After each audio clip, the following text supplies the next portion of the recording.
Nuevamente con usted, Raúl Valdemar Benítez, en su programa Mi Decisión Hoy. La reflexión para esta ocasión es sobre los hijos de luz.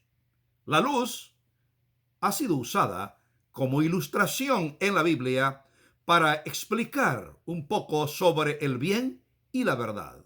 Por lo tanto, hijos de luz significa ser seguidores o hijos del bien y de la verdad. El profeta Isaías en el Antiguo Testamento dice o explica en el capítulo 45 que Dios es el que forma la luz y las tinieblas. También es el que hace la paz y el mal. La paz para explicar el bien. ¿Qué quiere decir Isaías con todo esto? ¿Es Dios el originador del mal? ¿Qué es el mal? Recordemos la doble aplicación en esas expresiones de Isaías. Que Jehová dice, yo soy el que hago la luz y creo las tinieblas, que también formo la paz y el mal.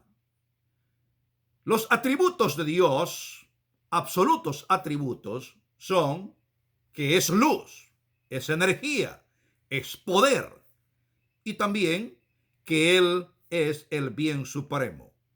Todas las cosas están ligadas a Él, están conectadas a Él sobre el principio del bien supremo.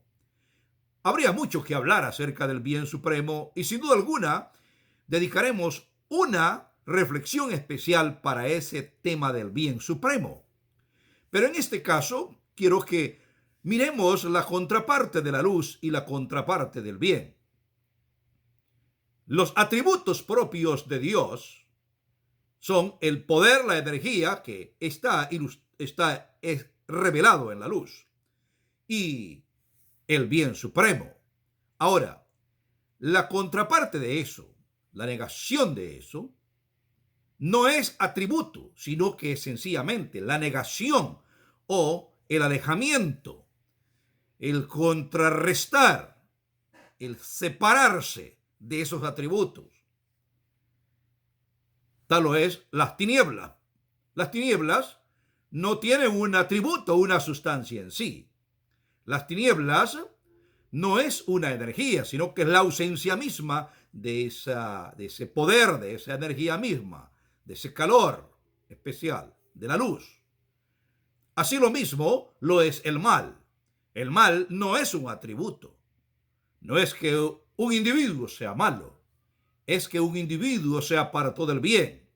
Y todo lo que está fuera del espectro, del radio, de acción del bien, es mal, se le califica como mal. Lo mismo que aquello que no está expuesto a la luz está en las tinieblas. La ausencia de la luz constituye las tinieblas. La ausencia de el bien o la disminución de la relación entre la criatura y el bien es el mal. Es un estado mismo de alejamiento del bien. Eso es el mal. Es una ausencia de la luz. Eso es las tinieblas. ¿Cómo es que Dios crea entonces las tinieblas y el mal? Lógicamente, porque la sustancia misma, el atributo absoluto es la luz. Si no existe el atributo absoluto, tampoco existirían las tinieblas. Si no existe el atributo absoluto del bien, tampoco existiría el mal. En este sentido, el profeta está diciendo que no hay que buscar creadores o dioses de las tinieblas o del mal, porque todo vuelve a la responsabilidad que tenemos frente al creador de todo, y que básicamente hay que buscar la reconciliación con el creador. Él es el que hace que caiga la lluvia, o sea, Él es el que sustenta la tierra con su poder, el universo entero.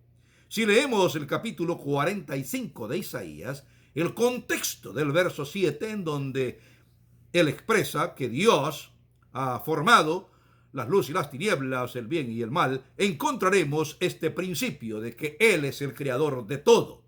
Pero no es que Él está por iniciativa haciendo un atributo llamado mal o haciendo un estado llamado tinieblas. No, Él es luz. Él es bien. Y cualquier estado de alejamiento de Él se constituye en tinieblas y se constituye en mal. Ahora bien, el profeta Daniel, en su libro, el capítulo 12, llama a los hijos de Dios, o los compara a los hijos de Dios, con estrellas que resplandecen. Se refiere a los redimidos. ¿Por qué los compara con estrellas que resplandecen? Existe la idea de que cuando Adán y Eva fueron creados, o los seres que no habían pecado todavía estaban en la tierra, ellos irradiaban luz, porque estaban conectados con la luz. No había separación del poder absoluto que es la luz. Sin duda alguna, el profeta Daniel está visualizando, está pensando en ese estado de los redimidos conectados con la luz, que irradian la luz, y los compara con estrellas. Jesús mismo, tal como lo narra San Lucas en el capítulo 16, en la parábola del mayordomo infiel, en la que Jesús explica que hay un señor que tiene un mayordomo y un deudor, y entonces el mayordomo, a fin de recuperar algún dinero al que le debía, digamos, $100, le dice: no te preocupes, ahora dame 80 y nos arreglamos. Y va reduciendo aquello con el objeto de conseguir algo. Jesús dice de que los hijos de las tinieblas son sagaces, para referirse a aquellos que no les importa la mediocridad. Lo que les importa es conseguir algo, no importa cómo sea. Y que son más sagaces, dice Jesús, que los hijos de luz. Pero Él enfatiza que los hijos de luz deben siempre buscar la fidelidad. En otras palabras, no es tolerable que el hijo de luz juegue con los engaños, o juegue con la mediocridad, o juegue con parte de todo o nada. El todo se refiere a ser justo, a ser ecuánime, a ser fiel, a ser leal. No como el mayordomo infiel en ese caso. Pero Jesús llama a los seguidores de Él, a los leales hijos de Dios, hijos de luz. La verdad es que no solamente Jesús llama a los seguidores de Él hijos de luz, también el apóstol San Pablo, para referirse a aquellos cristianos maduros, capaces de distinguir entre el bien y el mal, entre el error y la verdad, llama a los que esperan a Jesús y no son engañados, o no debieran ser engañados, por cualquier otra enseñanza que trata de impresionarlos, presentándoles cualquier fenómeno o cualquier información que se presenta sin relación con todo el contexto bíblico, diciendo de que esos que no son engañados por esas estrategias, esas estratagemas, son hijos de luz, y que la venida de Jesucristo de regreso a la tierra no los sorprenderá, porque ellos estarán preparados. San Juan, el gran evangelista, en su libro también, al principio del libro, en el capítulo 1, habla de Jesucristo como la luz que ha venido al mundo.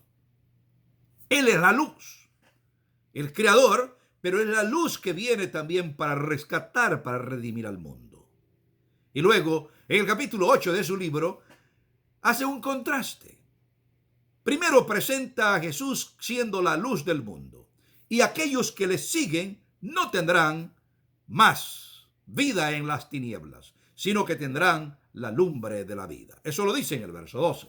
Pero él continúa discurriendo acerca de vivir pegados a Jesús, que es la luz. Y también el alejarse de Jesús, que se constituye en vivir en el mal, en la mentira, en el error. Y por el verso 44 de ese mismo capítulo del libro de San Juan, el escritor explica que aquellos que deciden vivir en la mentira, en el error, alejado de Dios, no creyendo en Dios, tomándole en poco que Él es el Creador y Redentor, estos son hijos del diablo, quien ha sido homicida y mentiroso desde el principio. Note usted, Jesús enfatiza dos cosas: que el diablo ha sido homicida y mentiroso. Homicida en el sentido de que se ha alejado de la vida y está más que todo en el campo de la muerte. Y mentira porque no está en el campo de la verdad, de la correspondencia correcta de las cosas. Ahora, tenemos nosotros luz y bien. La luz podríamos nosotros ilustrar que la verdad es la luz, o la luz es la verdad. Y podíamos ilustrar entonces el bien supremo comparado con el mal. ¿Cómo funciona todo esto? Los hijos de luz son hijos del bien o seguidores del bien, pero también son seguidores de la verdad. El bien supremo es Dios, ya lo sabemos. Un príncipe o un hombre se llegó a Jesús y le dijo: maestro bueno. Jesús le dijo: ¿por qué me llama bueno? Solamente hay uno bueno, y ese es Dios. San Lucas capítulo 18. ¿Por qué Jesús rechazó el cumplido del hombre? Porque el hombre no quería realmente reconocer a Dios, sino que estaba dándole un cumplido. Pero Jesús siempre enfatizó que el único bueno es Dios. En otras palabras, la máxima revelación de Dios es Jesucristo. Él es el bien. Si queremos ver el bien en términos objetivos, miremos a Jesucristo. Los seguidores del bien, los seguidores de la luz, del bien supremo, son personas que mirarán a Jesús para mirar con objetividad lo que es el bien. El bien es el amor a Dios sobre todas las cosas. El bien es reconocer el estado de alejamiento de Dios, arrepentirse y buscar esa reconciliación con el bien supremo que es Dios. El bien es practicar la negación del yo. El bien es buscar el bienestar de los demás. Tomar la iniciativa para buscar el bienestar de los demás, aun de aquellos que nos ofenden.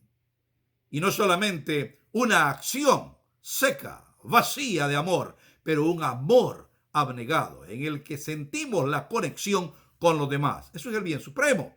Pero también el bien supremo se refiere a no juzgar a los demás, sino más bien creer en su potencial y en las posibilidades que ellos tienen para hacer el bien. Bueno, todas estas cosas, incluyendo en creer de que todos somos hijos de Dios y que Dios siempre busca el bienestar para nosotros, constituyen el seguir la luz, el seguir el bien, el seguir la verdad. La verdad es la correspondencia de las cosas. En otras palabras, si una declaración corresponde con algo, es verdad, pero si no corresponde, no es verdad. Hay verdad que tiene que ver con su relación con la realidad, una realidad permanente, pero hay realidad que no es permanente. Por ejemplo, si yo digo, yo vivo, eso es una verdad, pero no es una verdad absoluta. ¿Por qué? Porque no puede mantenerse esa declaración, ya que un día yo moriré. Así que yo vivo es condicional la declaración a que yo viva, pero no por siempre. Pero si yo digo, Dios vive, eso sí, siempre será una verdad, porque es una declaración de una realidad permanente que permanece siempre. La verdad, por lo tanto, es una declaración de correspondencia a una realidad, pero también esa correspondencia puede ser relativa para algunos. Por ejemplo, cuando yo digo, está haciendo mucho frío, cuando realmente son 15 grados centígrados. Alguien de Alaska pensará, eso no es cierto, porque para él estar a 15 grados centígrados es lo normal, es sabroso tal vez, o está haciendo calor. Entonces sería una declaración verdadera para mí, pero no verdadera para él. Los hijos de Dios han de buscar siempre tener esa verdad, esa relación con Dios, esa relación con su enseñanza, la enseñanza cristiana, porque son hijos de luz e hijos del bien. Hasta luego, pronto vendremos con otra reflexión. Que lo pases bien.